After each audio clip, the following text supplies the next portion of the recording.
Madam Chair. Like I was saying, Congress has already allocated more than $796 billion to the PPP program. Considering the magnitude of this allocation, we've seen some issues, but by and large, it's been very successful.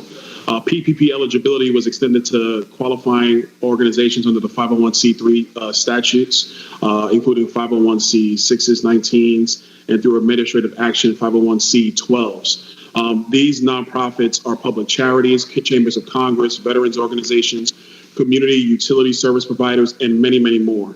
In many cases, these organizations are anchors in the communities they serve. They serve as financial and sometimes even spiritual resources to some of our most vulnerable Americans. The local thrift stores and food banks, the community churches, the American Legion, and I would also add, it's been discussed in this committee hearing, that many child care centers, those that are your mom and pop local child care centers who are either for-profit or 501c status, also qualify today for the PPP program under the current eligibility of the program.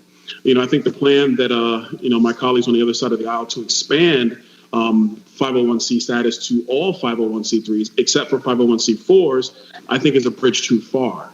I think what the committee should have to remember and understand is that when you bring in these, frankly, massive nonprofit organizations like a Planned Parenthood, who, yes, they might have employees under 500 at one location, but in mass, that organization has over 16,000 employees and annual funding exceeding $1.64 billion.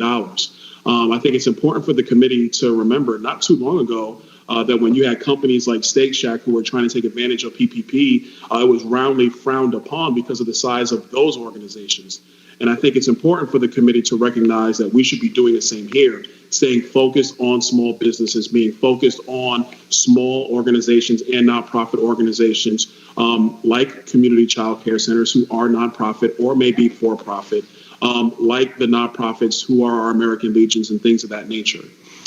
It's also important to recognize that the current bill language allows for digital news organizations to be a part of the PPP program. I don't think it's wise at this point that we should expand eligibility to those organizations, considering that fact that even through this committee, we can all clearly understand that of all of our small businesses, our small restaurants, our small bars are the ones who are truly, truly in need in this time due to local regulation, quite frankly, in a lot of our municipalities.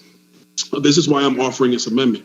The amendment will strike the provision to expand PPP eligibility and waive SBA affiliation rules.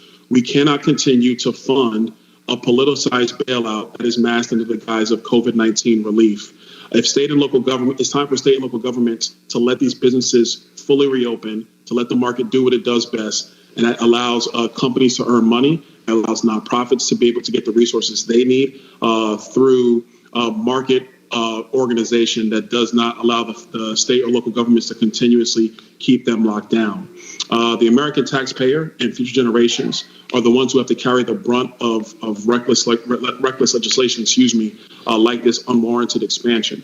I would also like to further add in closing that it was said before that I think it was Representative Muser's amendment that